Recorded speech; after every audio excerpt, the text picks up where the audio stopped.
They control who you date, when you can have sex, what you can do in your own bedroom, and whether or not you can get divorced. I spent decades living under the Watchtower's microscope, and now I'm going to tell you everything they don't want you to know. You ready? Let's get into it.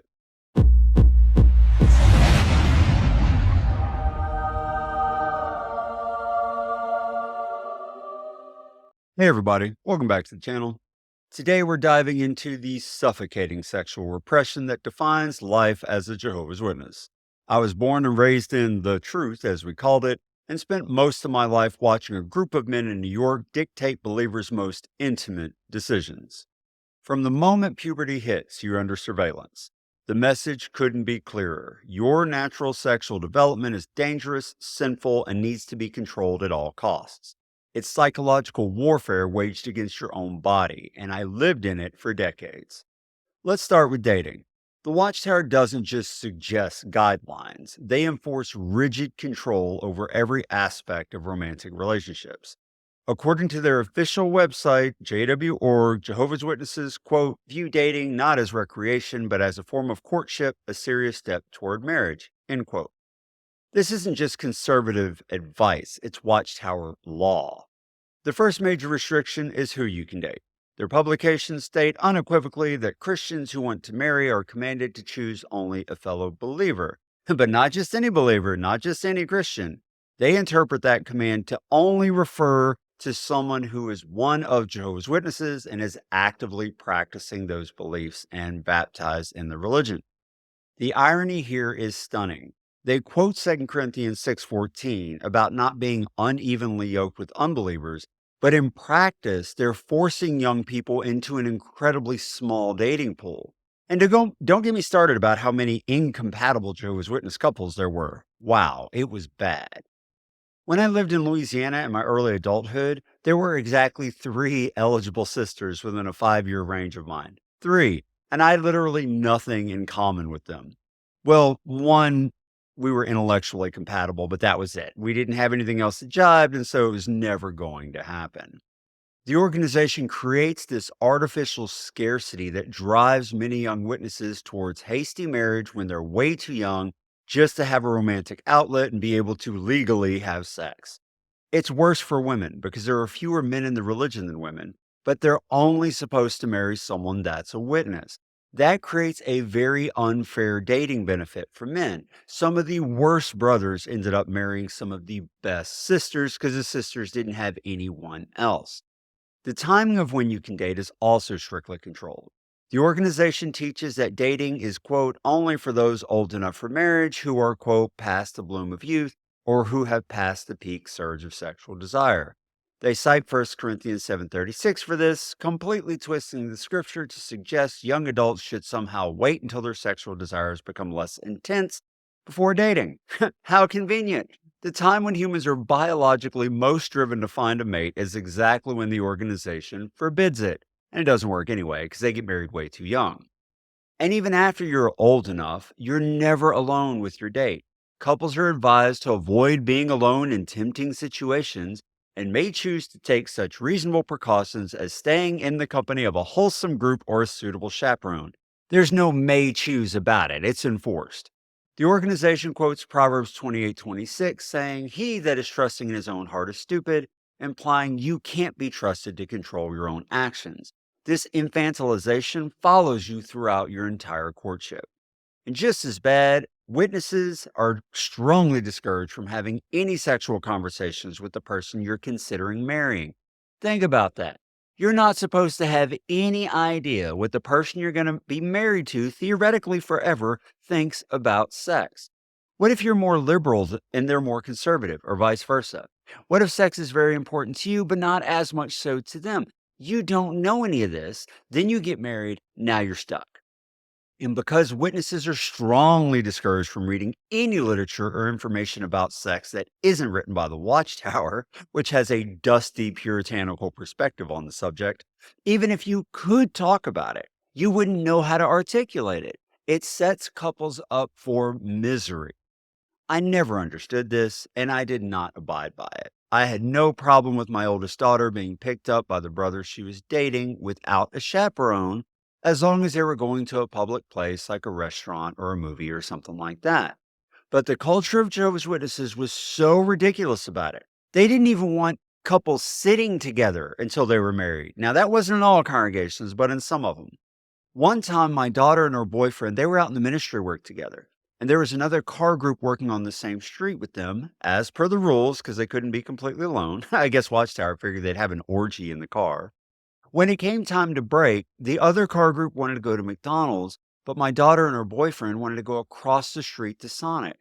The people in the other car group got all upset that they were going to go off together alone across the street in public at a drive-through. Now, Jehovah's Witnesses are encouraged to have a chaperone when they're together to avoid all sexual desires, but it's if you don't, you're going to get talked to. Reflect on that. Adult men and women not being trusted to be alone together, even when they're planning marriage. The real kicker, the system doesn't work. In my congregation, the chaperone system, all that did was it pushed young couples into creative and risky, sneaky behavior. I knew multiple couples who would meet in parking lots, parks, create elaborate alibis just to have 15 minutes of privacy. The organization creates the very behaviors they claim to prevent. The ones who followed the rules barely knew each other when they got married because they couldn't have any real private conversations, especially not about sex. And if you do slip up before marriage, the consequences were severe. Watchtower publications warn that, quote, even premarital, passion arousing behavior that stops short of sexual immorality is uncleanness that displeases God, end quote. They cite Galatians 5, where uncleanness appears in a list alongside witchcraft and idolatry. Heavy petting becomes equivalent to sorcery in their moral framework. The surveillance doesn't end with marriage. In fact, it intensifies. Once married, witness couples discover that the organization has opinions about what happens in their own bedrooms. Oral sex, anal sex, other sexual positions were explicitly condemned in the older publications. Now, to be fair, those specifics were softened or removed later, but the message remains the same. Your sexuality isn't yours. It belongs to the organization. And masturbation, completely forbidden regardless of marital status. Severe repression, people. The most insidious part is how they leverage scripture to justify this control. Matthew 5:28 about committing adultery in your heart becomes a weapon to police thought crime. 1 Corinthians 6:9 through 11 about sexual immorality is broadened to include anything the governing body decides is inappropriate. It's scripture twisted into handcuffs. Now let's talk about the deeper damage. By labeling normal sexual development as dangerous, the organization creates profound psychological harm. The concept of healthy sexual exploration becomes foreign. Many witnesses enter into marriage with no understanding of their own desires, boundaries, or bodies. Now, I'm not a mental health professional, but common sense tells you that isn't healthy at all. And I'm not even talking about having sex before marriage, just at least being able to research, understand, and talk about it. The organization's obsession with controlling sex creates other distortions too. Once married, a husband is considered the spiritual head over his wife, which creates a power dynamic that can be devastating in the bedroom, with situations where wives feel unable to express boundaries or preferences. I saw marriages crumble under these pressures. Couples who married young just to have sex, only to discover they were incompatible in every other way.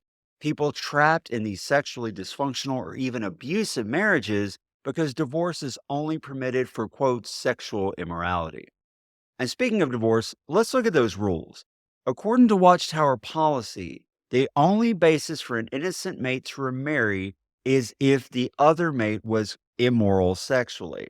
Even in cases of extreme abuse, abandonment, or cruelty, a witness cannot remarry unless their ex spouse has sex with someone else first and the innocent spouse can prove it. Now, this creates absurd situations. There was a sister in one of the congregations I was in whose husband had left her and left the religion, but she couldn't prove he was cheating, so she remained married in the organization's eyes for years. Any relationship she may have formed would have been considered adultery and she would have been disfellowshipped and shunned.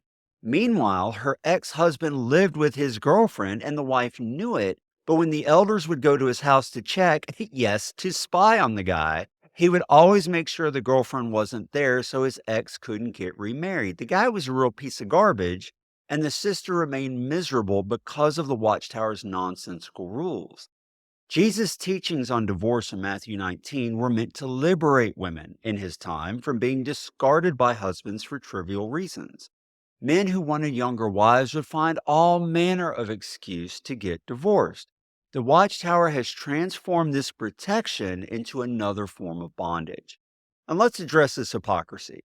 The organization claims these rules protect marriages, but the evidence suggests otherwise.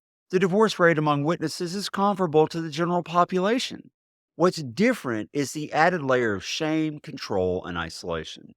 They also claim these teachings are based on scripture, but they're selective in their application. They'll micromanage the bedroom using vague biblical principles while ignoring clear biblical allowances for polygamy or concubines in the Hebrew scriptures. Their interpretation conveniently aligns with mid 20th century American sexual conservatism, not the actual sexual ethics of biblical times. But perhaps most disturbing is how the system creates perfect conditions for abuse. The two witness rule requires sexual abuse to be substantiated by secondary evidence if the accused person denies wrongdoing. In cases of child sex abuse or intimate partner violence, this effectively silences victims and protects the perpetrators. This ties directly to the sexual repression baked into the system. By creating an environment where sexuality is shameful and cannot be discussed openly, predators are protected by silence and victims are doubly traumatized, first by their abuser, then by an organization that refuses to believe them. Now, I'm sharing this today because it's so destructive. Natural sexual development was considered dirty and dangerous. Desires were spiritual defects rather than normal human experiences. Intimate relationships needed oversight from men who claimed to speak for God. When I finally left, I had to rebuild my entire understanding of healthy sexuality from scratch. I had to unlearn the shame, the fear, and the constant self policing. It's a journey that many former witnesses can recognize. For those still inside, I want you to know your body is not a battleground. Your sexuality is not a defect. Your intimate relationships don't need monitoring by an organization in New York. What happens between consenting adults is not the business of a group of dusty old men claiming divine authority. The Jehovah's Witnesses organization doesn't just control the spiritual lives of its members, it reaches into their bedrooms, their dating lives, their marriages, and their most intimate moments. This is not about morality, it's about control. And for anyone watching who's never been a witness, understand this. When you see those formally dressed people at your door with magazines or at a cart on the street, they're representing an organization that micromanages every aspect of their lives, including their most private moments. The smiling faces hide decades of sexual repression enforced by the threat of losing everyone they love if they step out of line. That's the reality of life under Watchtower control. That's the truth they don't share at your doorstep. Thanks for watching. If you had a similar situation or experience, know that you are not alone, and if you want to, feel free to share them in the comments. Also, know that recovery is possible. Healthy sexuality after this kind of religious trauma is possible. If you found this video valuable, please like, subscribe, and share it with anyone you feel would benefit from the information. Take care, and I'll catch you in the next video.